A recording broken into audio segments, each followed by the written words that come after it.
Hello' everyone, আজি আমি আলোচনা কৰিম জেনেৰেল ছায়েন্সৰ কেইটামান গুৰুত্বপূৰ্ণ কুৱেশ্যন আপোনালোকৰ আগন্তুক এক্সামবিলাকৰ কাৰণে, আপোনালোকৰ বিভিন্ন ধৰণৰ কম্পিটিটিভ এক্সামবিলাকৰ কাৰণে এই ছেশ্যনটো খুবেই এটা প্ৰয়োজনীয় ছেশ্যন হ'ব। তো আপোনালোকে ক্লাছটো সম্পূৰ্ণৰূপে চাব আৰু শেষত কমেণ্ট কৰি জনাব ক্লাছটো কেনেকুৱা লাগিলে। তো কুৱেশ্যন নম্বৰ 1ত দিয়া আছে, which of the following spices is derive from root. তলৰ কোনটো স্পাইচেছ আপোনালোকৰ ৰুটৰ পৰা ডিৰাইভ কৰা হয়। ৰুট মানে হ'ল শিপা, শিপাৰ পৰা তলৰ কোনটোক ডিৰাইভ কৰা হৈছে। যোনটো টাৰ্মাৰিকটো হ'ল আপোনালোকৰ ষ্টেম হয়, আণ্ডাৰগ্ৰাউণ্ড ষ্টেম হয়, টাৰ্মাৰিক কাণ্ড বুলি কোৱা হয় যোনটো। আৰু চিনামন বাৰ্গটো হ'ল আপোনালোকৰ বাকলি। চিনামন ট্ৰী থাকে, এই চিনামন ট্ৰীৰ যোনটো বাকলি, এই বাকলিটোকে কি বুলি কোৱা হয়, চিনামন বাৰ্গ বুলি কোৱা হয়। সেইটোতো কোনো ধৰণৰ শিপা নহয়, হয় নে নহয়। ক্লভটোতো কি হয়, ক্লভটো ফ্লাৱাৰৰ পৰাই হয়, সেইটোতো আপোনালোক ৰুটৰ পৰাতো নহয়। চ' আমাৰ কোনটো কাৰেক্ট অপশ্যন হ'ব, আমাৰ কাৰেক্ট অপশ্যনটো হ'ব আপোনালোকৰ option D is the right answer, none of the above. Question number 2, percentage of calcium in calcium carbonate. Calcium কাৰ্বনেটত কেলছিয়ামৰ পাৰ্চেণ্টেজ কিমান বুলি সুধিছে ইয়াতে। এতিয়া আমি কেলছিয়াম কাৰ্বনেটৰ আমি সংখ্যাটোতো জানো, কেলছিয়াম কাৰ্বনেট CaCO3, হয়নে নহয়। এই CaCO3টোক আমি ভাঙি মেলি কেনেকৈ লিখিব পাৰোঁ, calcium plus carbon plus oxygen, সেইটো আমি ভাঙি ল'লোঁ আমাৰ সুবিধাজনক হোৱাকৈ। আৰু কেলছিয়াম কাৰ্বনেটৰ টোটেল পাৰ্চেণ্টেজটো কিমান হ'ব, ইয়াতে টোটেল পাৰ্চেণ্টেজটো হ'ব আপোনালোকৰ 100%, হয়নে নহয়, 100% হ'ব। ইকুৱেল ইয়াতে কেলছিয়ামৰটো আমি ফাইণ্ড আউট কৰিব লাগিব, হয়নে নহয়। কেলছিয়ামৰটো ফাইণ্ড আউট কৰিম, গতিকে কেলছিয়াম প্লাছ কাৰ্বনৰ আপোনালোকৰ যোনটো পাৰমাণৱিক ভৰ, কাৰ্বনৰ পাৰমাণৱিক ভৰটো কিমান হয়, 12 প্লাছ অক্সিজেনৰ পাৰমাণৱিক ভৰ কিমান হয়, অক্সিজেনৰ পাৰমাণৱিক ভৰ হ'ল আপোনালোকৰ পাৰমাণৱিক সংখ্যাটো কিমান, অক্সিজেনৰ পাৰমাণৱিক সংখ্যা হ'ল 8, গতিকে পাৰমাণৱিক ভৰটো ইয়াৰ দুগুণ হ'ব 16। এটা অক্সিজেনৰ ভৰ আপোনালোকৰ 16, আৰু ইয়াতে তিনিটা অক্সিজেন আছে O3, গতিকে তিনিটা অক্সিজেনৰ কাৰণে কিমান হ'ব, 3 × 16, গতিকে 48 হ'বনে নাই। এতিয়া আমি কি কৰিম, ইয়াতে 100 এজ ইট ইজ আছে, 100 ইকুৱেল আপোনালোকৰ Celsius as it is plus ইয়াতে 12 প্লাছ 48, সেইটো কিমান হ'ব আপোনালোকৰ, সেইটো হ'ব আপোনালোকৰ 60। এতিয়া ইয়াৰ পৰা আমি কেলছিয়ামৰটো ফাইণ্ড আউট কৰিব নোৱাৰিম নেকি, কেলছিয়াম ইকুৱেল 100 - 60, যদি সেই 60টো আমি ইফালে লৈ যাওঁ তেতিয়াতো সেইটো মাইনাছ হৈ যাব, 100 - 60 ইকুৱেল কিমান হ'ব, আমাৰ কেলছিয়ামৰ কিমান থাকিবগৈ, কেলছিয়ামৰ থাকিব আপোনালোকৰ 40%, so' option A is the right answer. ঠিক তেনেদৰে আপোনালোকে কমেণ্টত জনাই দিব, ছডিয়াম কাৰ্বনেট Na2CO3ত ছডিয়ামৰ পাৰ্চেণ্টেজটো কিমান, ছডিয়ামৰ পাৰ্চেণ্টেজটো কমেণ্ট কৰি জনাব। আৰু কেলছিয়াম অক্সাইডত আপোনালোকে যোনটো অক্সিজেনৰ পাৰ্চেণ্টেজটো আপোনালোকে কমেণ্ট কৰি জনাই দিব। Question number 3, the splitting of different colours of light in a prism. প্ৰিজমত আপোনালোকৰ কি হয়, লাইটবিলাক স্প্লিট হৈ যায়, হয়নে নহয়। আৰু প্ৰিজমটো কেনেকুৱা হয়, ট্ৰাইংগুলাৰ শেপৰ হয়, একজেক্টলি ট্ৰাইংগল নহয়, সেইটো এটা 3 ডাইমেনশ্যনেল ষ্ট্ৰাকচাৰ হয়, 3D ষ্ট্ৰাকচাৰ। এতিয়া প্ৰিজমত কি হয়, ইয়াৰ পৰা পোহৰ ৰশ্মি আহিলে মানে এই পোহৰ ৰশ্মিটো বিভিন্ন ধৰণৰ কালাৰ থাকে ন, ভিপগিয়ৰ বুলি যে আপোনালোকে জানে অলৰেডি, ভায়লেট, ইণ্ডিগ' এইবিলাক ব্লু, সেইবিলাক বিভিন্ন ধৰণৰ কালাৰবিলাকলৈ কি হয়, স্প্লিট হৈ যায়। সেই স্প্লিট হোৱা প্ৰচেছটো কি বুলি কোৱা হয় আপোনালোকে গম পায়নে, সেই স্প্লিট হৈ যোৱা প্ৰচেছটোক কোৱা হয় ডিছপাৰচন অফ লাইট বুলি কোৱা হয়। So' option B is the right answer. আৰু বাকীবিলাক অপশ্যন আমি ডিছকাছ কৰোঁ। ইয়াতে অপশ্যন এত দিয়া আছিলে ৰিফ্লেকশ্যন মানে কি, ৰিফ্লেকশ্যন মানে হ'ল কোনো এটা মাধ্যমৰ পৰা পোহৰ ৰশ্মি গৈ আন এটা মাধ্যমত যদি খুন্দা খায়, পুনৰ আগৰ মাধ্যমটোলৈ যদি ঘূৰি আহে, তাক কি বুলি কোৱা হয়, তাকে কোৱা হয় প্ৰতিফলন বা ৰিফ্লেকশ্যন। ৰিফ্লেকশ্যনত কি হয়, পোহৰ ৰশ্মি খুন্দা খাই কি হয়, ঘূৰি আহে আগৰ মাধ্যমটোলৈ। চ' সেইটো হ'ল আপোনালোকৰ ৰিফ্লেকশ্যন অফ লাইট। আৰু ইয়াতে দিয়া আছে অপশ্যন ডিত ৰিফ্ৰেকশ্যন মানে কি, ৰিফ্ৰেকশ্যন মানে হ'ল আপোনালোকৰ পোহৰ ৰশ্মি কোনো এটা মাধ্যমৰ পৰা গৈ আন এটা মাধ্যমৰ মাজেদি পাৰ হৈ যোৱা প্ৰচেছটোক কি বুলি কোৱা হয়, ৰিফ্ৰেকশ্যন বুলি কোৱা হয় বা প্ৰতিসৰণ বুলি কোৱা হয়। আৰু ইয়াতে অপশ্যন চিত দিয়া আছে আপোনালোকৰ ডিফ্ৰেকশ্যন অফ লাইট। ডিফ্ৰেকশ্যন মানে কি, পোহৰ ৰশ্মি সৰল ৰেখাৰে গতি কৰে, আপোনালোকে সেইটো গম পায়, সৰল ৰেখা ষ্ট্ৰেইট লাইনেৰে পোহৰ ৰশ্মিবিলাক গতি কৰে। এই ষ্ট্ৰেইট লাইনটোত যদি কোনোবা এটা অবজেক্ট আহি যায়, কোনোবা এটা বস্তু আহি যায়, তেতিয়া পোহৰে কি কৰে, পোহৰে নিজৰ গতিৰ দিশটো সলাই দিয়ে। সেই গতিৰ দিশটো সলাই দিয়া প্ৰচেছটোকে কি বুলি কোৱা হয়, ডিফ্ৰেকশ্যন অফ লাইট বুলি কোৱা হয়। আৰু চমুকৈ The process of bending of light is known as diffraction of light. এই প্ৰচেছটোকে কি বুলি কোৱা হয়? ডিফ্ৰেকশ্যন বুলি কোৱা হয়। পোহৰে কি কৰে? নিজৰ দিশটো সলাই লয়। এই সলাই লোৱা প্ৰক্ৰিয়াটোকে কি বুলি কোৱা হয়? ডিফ্ৰেকশ্যন বুলি কোৱা হয়। সেইটো আপোনালোকে মনত ৰাখিব। Question number 4. Short sight in human eye can be corrected by using. Short sight to কেনেকৈ আমি ঠিক কৰিব পাৰোঁ, কেনেকৈ কাৰেক্টেড কৰিব পাৰোঁ, আৰু short sight মানে কি আপোনালোকে সেইটো প্ৰথমে জানি লওক। Short sight মানে হ'ল আপোনালোকৰ যোনটো মায়পিয়া। মায়পিয়া ৰোগটোকে কি বুলি কোৱা হয়? Short sight বুলি কোৱা হয়। আৰু সেইটো আপোনালোকৰ এটা চকুৰ এটা ফিজিঅলজিকেল কণ্ডিশ্যন হয়, যোনটো কণ্ডিশ্যনত আপোনালোকে ওচৰৰ বস্তু দেখা পায়, কিন্তু দূৰৰ বস্তু দেখা নাপায়। এই প্ৰক্ৰিয়াটোকে কি বুলি কোৱা হয়? মায়পিয়া বুলি কোৱা হয়। মায়পিক পেচেণ্ট এজনে ওচৰৰ বস্তু দেখা পাব, ক্লিয়াৰলি দেখা পাব ওচৰৰ বস্তু, কিন্তু দূৰৰ বস্তুটো ক্লিয়াৰলি দেখা নাপাব। বুজিছানে? আৰু এই বেমাৰটোক বা এই ডিজিজটো কেনেকৈ ঠিক কৰিব পাৰি? এই ডিজিজটোক ঠিক কৰিব হ'লে আমি কেনেকুৱা ধৰণৰ লেন্স ব্যৱহাৰ কৰিব লাগিব? আমি ব্যৱহাৰ কৰিব লাগিব কনকেভ লেন্স, যোনটো অৱতল লেন্স বুলিও কোৱা হয়। কনকেভ লেন্স, আমি কনকেভ লেন্স ব্যৱহাৰ কৰি কি কৰিব পাৰোঁ? শ্বৰ্ট চাইট বা মায়পিয়া ৰোগ আমি কাৰেক্টেড কৰিব পাৰোঁ বা ঠিক কৰিব পাৰোঁ। বুজিছানে? কনকেভ লেন্সত কি হয়? কনকেভ লেন্সত আপোনালোকৰ যোনটো অৱতল লেন্সক আৰু কি বুলি কোৱা হয়? অৱতল লেন্সক কোৱা হয় অপসাৰী লেন্স। পোহৰ ৰশ্মি কি হয়? ডাইভাৰ্জিং হয়। বুজিছেনে? ডাইভাৰ্জ হয় কাৰণে আমি দূৰৰ বস্তুটো দেখা পাব পাৰোঁগৈ, আৰু সেইকাৰণে কনকেভ লেন্সটো আমি ক'ত ব্যৱহাৰ কৰোঁ? শ্বৰ্ট চাইট বা আপোনালোকৰ মায়পিয়া ৰোগত আমি ব্যৱহাৰ কৰোঁ। আৰু ইয়াতে অপশ্যন বিত দেখিছে আপোনালোকে, ইয়াৰে কাৰেক্ট অপশ্যনটো কনকেভ লেন্স হয়, সেইটো আপোনালোকে গম পালে অলৰেডি ন? Option A is the right answer. ইয়াতে অপশ্যন বিত দিয়া আছে কনভেক্স লেন্স। কনভেক্স লেন্স যোনটো উত্তল লেন্স বুলি কোৱা হয়, এই উত্তল লেন্সটোক আমি ক'ত ব্যৱহাৰ কৰোঁ? উত্তল লেন্সটোক আমি ব্যৱহাৰ কৰোঁ হাইপাৰমেট্ৰপিয়া বা লং চাইট। যোনটো হাইপাৰমেট্ৰপিয়াটো আপোনালোকৰ মায়পিয়াৰ ঠিক অপজিট এটা ফিজিঅলজিকেল কণ্ডিশ্যন হয় আমাৰ চকুৰ। বুজিছেনে? হাইপাৰমেট্ৰপিয়াত কি হয় আপোনালোকৰ? হাইপাৰমেট্ৰপিয়াত আপোনালোকৰ যিবিলাক মানুহে হাইপাৰমেট্ৰপিয়া ৰোগত ভুগি থাকে, তেখেতলোকে দূৰৰ বস্তুটো ক্লিয়াৰলি দেখা পায়, কিন্তু ওচৰৰ বস্তুটো দেখা নাপায়। বুজি পাইছেনে আপোনালোকে? মায়পিয়াত কি হৈছিলে? ওচৰৰ বস্তু দেখা পায়, কিন্তু দূৰৰ বস্তু দেখা নাপায়। আৰু হাইপাৰমেট্ৰপিয়াত কি হয়? হাইপাৰমেট্ৰপিয়াত দূৰৰ বস্তু দেখা পায়, কিন্তু ওচৰৰ বস্তু দেখা নাপায়। ঠিক অপজিট, সেইটো আপোনালোকে মনত ৰাখি ল'ব। আৰু হাইপাৰমেট্ৰপিয়া কেনেকৈ কাৰেক্টেড কৰিব পাৰি বা কেনেকৈ ঠিক কৰিব পাৰি?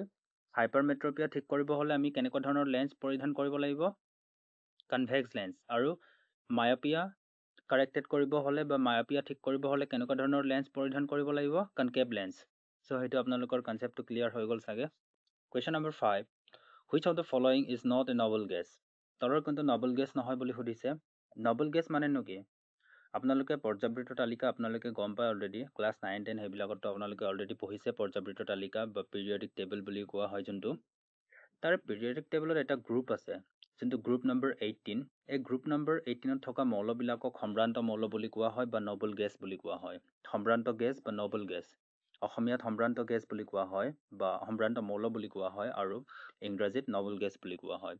আৰু 18 নম্বৰ গ্ৰুপত থকা মৌলবিলাক কোনকেইটা 18 নম্বৰ গ্ৰুপত থকা মৌল হয়? আপোনালোকৰ ফাৰ্ষ্ট মৌল হিলিয়াম, ছেকেণ্ড মৌল নিয়ন, আপোনালোকৰ আৰ্গন, হিলিয়াম, নিয়ন, আৰ্গন আৰু ক্ৰিপ্টন, জেনন, জেনন আৰু ৰেডন।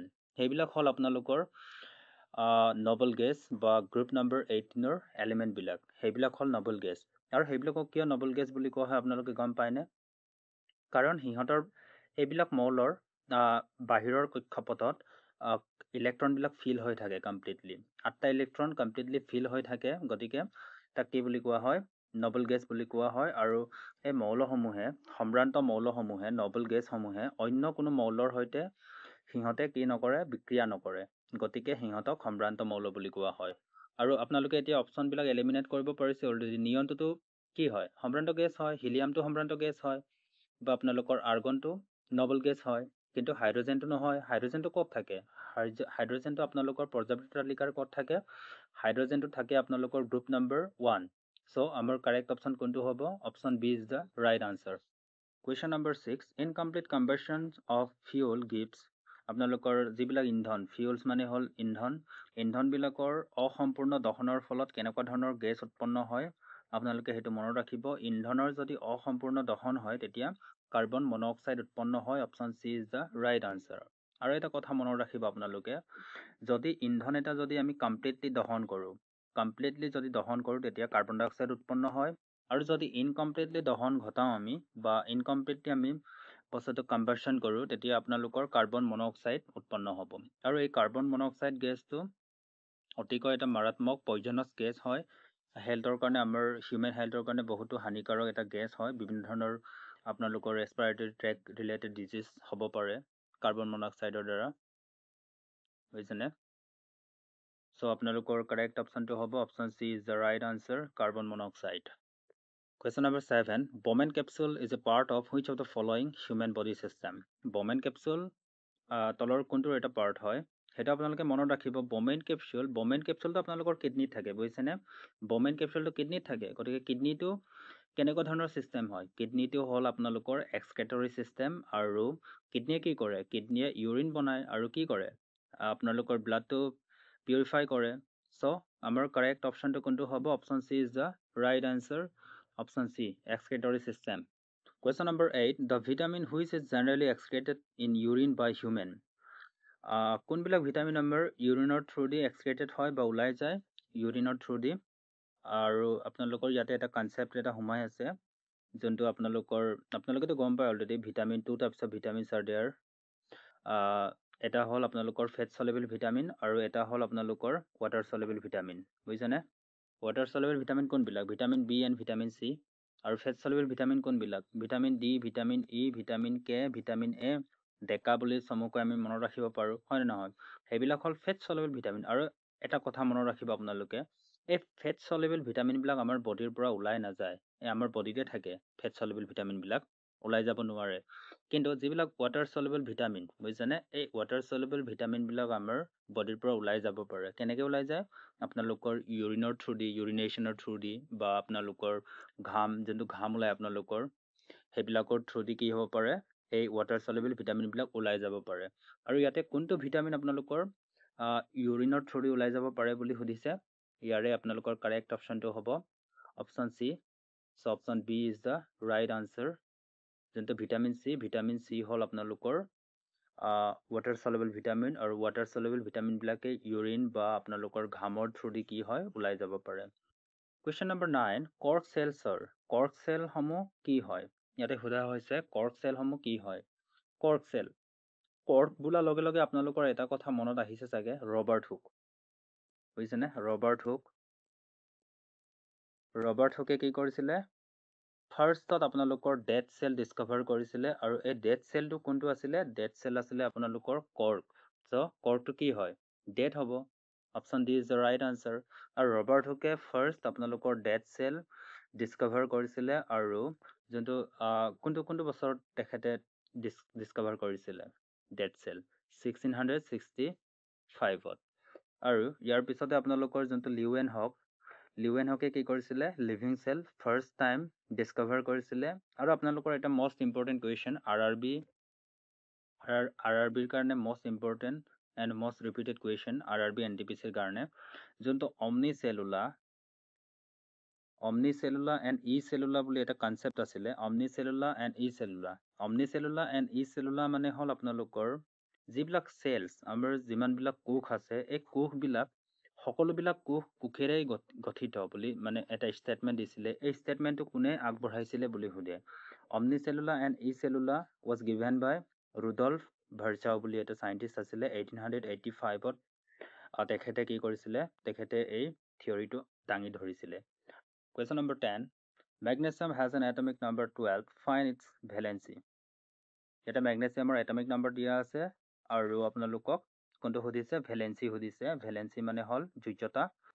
আৰু সেইটো আমি কেনেকৈ ওলাম আপোনালোকে প্ৰচেছটো মনত ৰাখিব। ইয়াতে এটমিক নাম্বাৰ দিয়া আছে ন, এটমিক নাম্বাৰটো আমি লিখি ল'লোঁ 12। এই এটমিক নাম্বাৰটোৰ পৰা আমি ফাৰ্ষ্টতে কি কৰিম? আমি ইলেক্ট্ৰনীয় বিন্যাসটো আমি ওলাই ল'ম। যোনটো ইলেক্ট্ৰনিক কনফিগাৰেশ্যন বুলি কোৱা হয়, ইলেক্ট্ৰনিক কনফিগাৰেশ্যনটো আমি ওলাই ল'ম। এই 12টা ইলেক্ট্ৰনটোক আমি ভগাম 2, 8, 2। এনেকৈ আমি ভগাই ল'লোঁ, বুজিছেনে? এই লাষ্টত যে ইলেক্ট্ৰন দেখা পাইছে আপোনালোকে, ইয়াতে দুটা ইলেক্ট্ৰন আছে। এই দুটা ইলেক্ট্ৰন থকাটোৱে কি হ'ব? মেগনেছিয়ামৰ যোজ্যতা হ'ব, বুজিছেনে? এই লাষ্টৰ খোলাটোক কি বুলি কোৱা হয়? এই লাষ্ট চেলটোক কি বুলি কোৱা হয়? যোজক চেল বা ভেলেন্স চেল বুলি কোৱা হয়। আৰু ভেলেন্স চেলত যিমান ইলেক্ট্ৰন থাকে তাৰ কি বুলি কোৱা হয়? ভেলেন্সি বুলি কোৱা হয়। চ' ইয়াতে কোনটো হ'ব? ইয়াতে দুটা আছে, কিন্তু এটা হ'ল +2, এটা -2। চ' আমি 2টো ডাইৰেক্টলি আমি লিখিব নোৱাৰোঁ। এতিয়া প্লাছ মাইনাছটো ক'ৰ পৰা আহে সেইটো আমি জানি ল'ব লাগিব। এতিয়া আপোনালোকে চাওক, কোনো এটা পৰমাণু সুস্থিৰ অৱস্থাত থাকিব হ'লে তাৰ বহিঃকক্ষপথত, তাৰ বাহিৰৰ যোনটো কক্ষপথ, ইয়াতে আপোনালোকে বাহিৰৰ কক্ষপথটো কোনটো হয়? যোনটো ইয়াতে থাৰ্ড কক্ষপথ দেখিছে আপোনালোকে, সেইটো হ'ল বহিঃকক্ষপথ। বহিঃকক্ষপথত কিমানটা ইলেক্ট্ৰন থাকিব লাগে? আপোনালোকৰ 8টা ইলেক্ট্ৰন থাকিব লাগে সুস্থিৰতা অৱস্থাত থাকিব হ'লে। আৰু সকলোবিলাক পৰমাণুৱে কি কৰিব বিচাৰে? সকলোবিলাক পৰমাণুৱে এটা সুস্থিৰ অৱস্থা লাভ কৰিব বিচাৰে। গতিকে এই মেগনেছিয়ামে কি কৰিব? এই বাহিৰৰ পৰা 6টা ইলেক্ট্ৰন অনাটো, ইয়াতে 2টা ইলেক্ট্ৰন আছে, আৰু বাহিৰৰ পৰা 6টা ইলেক্ট্ৰন অনাটো এটা মষ্ট এনাৰ্জি কনজিউমিং এটা প্ৰচেছ হয়। গতিকে সেইটোতো সম্ভৱ নহ'ব, কাৰণ 2টা ইলেক্ট্ৰনে যদি 6টাত আনিব লগা হয়, সেইটোতো পচিবল নহয়। গতিকে কি কৰিব? মেগনেছিয়ামে এই ইলেক্ট্ৰন 2 নম্বৰ ইলেক্ট্ৰনটো সেইটো গুচাই দিব, মানে সি ডনেট কৰিব, লোকক ডনেট কৰি দিব। আৰু লোকক ডনেট কৰাৰ লগে লগে আপোনালোকৰ কি হ'ল? লোকক ডনেট কৰাৰ লগে লগে ইয়াতে কি থাকিলে? 2, 8, অৰ্থাৎ ষ্টেবল হৈ গ'ল। বাহিৰত 8টা আছে, আৰু গতিকে সি ডনেট কৰিলে, যেতিয়া সেই লোকক ডনেট কৰিলে, গতিকে সেইটো কি হ'ব? +2। যদি সেই লোকৰ পৰা যদি 2টা ইলেক্ট্ৰন লয়, তেতিয়া -2 হ'ব। এতিয়া মেগনেছিয়ামে কি কৰিছে? মেগনেছিয়ামে সুস্থিৰতা লাভ কৰিবৰ বাবে 2টা ইলেক্ট্ৰন ত্যাগ কৰিছে। গতিকে +2 is the right answer. Option A is the right answer. আৰু আপোনালোকে এটা কথা মনত ৰাখিব, যিবিলাক মৌলৰ পৰমাণুৱে প্লাছ গঠন কৰে বা আপোনালোকৰ প্লাছ আধান গঠন কৰে, সেইবিলাকক কি বুলি কোৱা হয়? মেটেল বুলি কোৱা হয় বা ধাতু বুলি কোৱা হয়। আৰু যিবিলাক মৌলৰ পৰমাণুৱে মাইনাছ আধান গঠন কৰে, সেইবিলাকক কি বুলি কোৱা হয়? অধাতু বা নন মেটেল বুলি কোৱা হয়, বুজিছেনে? ইয়াতে +3 দিয়া আছে। +3টো কিহৰ হয়? আপোনালোকে কমেণ্ট কৰকচোন। +3টো কিহৰ হ'ব লাগে? +3টো হ'ব আপোনালোকৰ এলুমিনিয়ামৰ। যোনটো এলুমিনিয়ামৰ এটমিক নম্বৰ কিমান? 13। মেগনেছিয়ামৰ পিছতে আহে এলুমিনিয়াম। চ' সেইটো যদি আমি ইলেক্ট্ৰনিক কনফিগাৰেশ্যন বনাওঁ 283, গতিকে এলুমিনিয়ামে কি কৰিব? এলুমিনিয়ামে 3টা ইলেক্ট্ৰন ত্যাগ কৰিব। কিয় ত্যাগ কৰিব? সুস্থিৰতা লাভ কৰিবৰ কাৰণে। সেইটো আপোনালোকক অলৰেডি ক'লোঁ মই। সকলোবিলাক মৌলৰ পৰমাণুৱে কি কৰিব বিচাৰে? সুস্থিৰ অৱস্থাত থাকিব বিচাৰে। আৰু সুস্থিৰ অৱস্থা পাবৰ কাৰণে মৌলসমূহে কি কৰে? মৌলৰ পৰমাণুসমূহে কৰে আপোনালোকৰ ত্যাগো কৰিব পাৰে বা গ্ৰহণো কৰিব পাৰে, বুজিছেনে? যোনটো ইজি হয় সেইটোৱে কৰে পৰমাণুবিলাকে। তো ইয়াতে 3টা ইলেক্ট্ৰন, বাহিৰৰ পৰা 5টা ইলেক্ট্ৰন অনাটো ইজি নহয়। গতিকে 3টা ইলেক্ট্ৰন কি কৰে? এলুমিনিয়ামে ত্যাগ কৰে। গতিকে এলুমিনিয়ামে 3+ বনায়। চ' এলুমিনিয়াম কি হয়? ধাতু হয়। যিবিলাকে আপোনালোকৰ প্লাছ আধান বনায় ন, সেইবিলাক হ'ল ধাতু, আৰু যিবিলাকে মাইনাছ আধান বনায় সেইবিলাক হ'ল অধাতু। সেইটো কথা আপোনালোকে মনত ৰাখিব। Question number 11. What do we call the reaction in which heat is generated? যিবিলাক বিক্ৰিয়াত তাপ শক্তি উৎপন্ন হয়, তেনেকুৱা ধৰণৰ বিক্ৰিয়াসমূহক কি বুলি কোৱা হয়? ইয়াতে সোধা হৈছে। যিবিলাক বিক্ৰিয়াত আপোনালোকৰ তাপ শক্তি উৎপন্ন হয়, ছাপ'জ A + Bৰ মাজত বিক্ৰিয়া ঘটি ছাপ'জ C উৎপন্ন হ'ল, আৰু চিৰ লগতে যদি তাপ শক্তি উৎপন্ন হ'ল, তাপ শক্তিটোক আমি এটা ট্ৰাইংগল, সৰু ট্ৰাইংগলেৰে বুজাওঁ। ইয়াত তাপ শক্তি উৎপন্ন হ'ল। এই প্ৰচেছটোক কি বুলি কোৱা হ'ব? এই প্ৰচেছটোক কোৱা হ'ব আপোনালোকৰ এক্সোথাৰ্মিক বা তাপবৰ্জী বিক্ৰিয়া বুলি কোৱা হয়। এক্সোথাৰ্মিক। যদি তাপ উৎপন্ন হয়, তেতিয়া তাক কি বুলি কোৱা হয়? এক্সোথাৰ্মিক বুলি কোৱা হয়। আৰু যদি বিক্ৰিয়া এটা সংঘটিত হ'বলৈ তাপ শক্তিৰ প্ৰয়োজন হয়, তাক কি বুলি কোৱা হয়? তাক কোৱা হয় তাপগ্ৰাহী বিক্ৰিয়া বা আপোনালোকৰ এণ্ডোথাৰ্মিক ৰিয়েকশ্যন। যদি বিক্ৰিয়াত তাপ শক্তিৰ প্ৰয়োজন হয়, বিক্ৰিয়াটো সংঘটিত হ'বলৈ যদি তাপ শক্তিৰ প্ৰয়োজন হয়, তাক কি বুলি কোৱা হয়?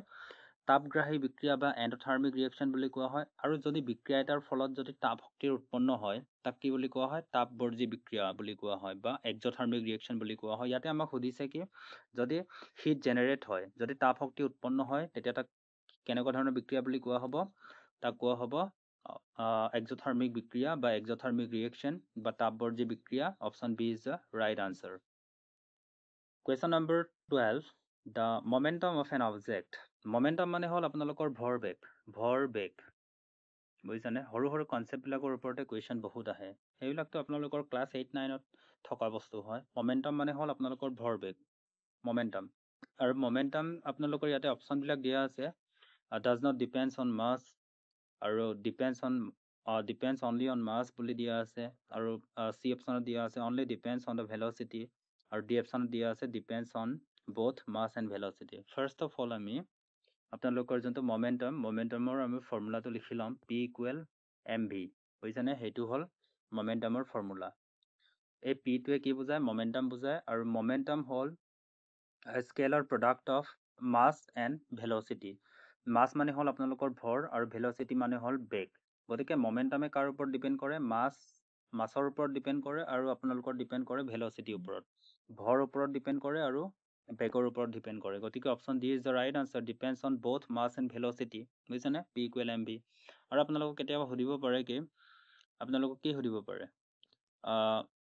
ভৰবেগৰ আপোনালোকৰ যোনটো SI ইউনিট সেইটো সুধিব পাৰে। ইয়াৰ পৰা আমি ডিৰাইভ কৰিব পাৰোঁ। কেনেকৈ ডিৰাইভ কৰিম? ভৰৰ SI এককটো হ'ল কিলোগ্ৰাম, আৰু আপোনালোকৰ যোনটো ভেলচিটিৰ SI এককটো হ'ল মিটাৰ পাৰ ছেকেণ্ড। গতিকে kilogram metre per second is the SI unit of momentum, ভৰবেগ। কুৱেশ্যন নম্বৰ 13 আপোনালোকৰ হোমৱৰ্ক কুৱেশ্যন সেইটো। Electron microscope was invented by, electron microscope কোনে আৱিষ্কাৰ কৰিছিল সেইটো আপোনালোকে কমেণ্ট কৰি জনাই দিব। ইয়াতে 4টা অপশ্যন দিয়া আছে, আপোনালোকে ভালকৈ সেইটো পঢ়িব আৰু কমেণ্ট কৰি জনাই দিব।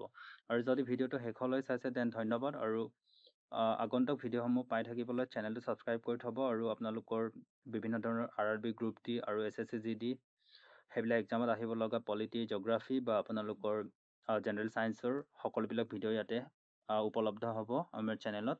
চ' আপোনালোকে চেনেলটো ফ'ল' কৰিব, আৰু ভিডিঅ'টো যদি ভাল লাগিছে লাইক, কমেণ্ট, শ্বেয়াৰ, ছাবস্ক্ৰাইব কৰি দিব। Thank U.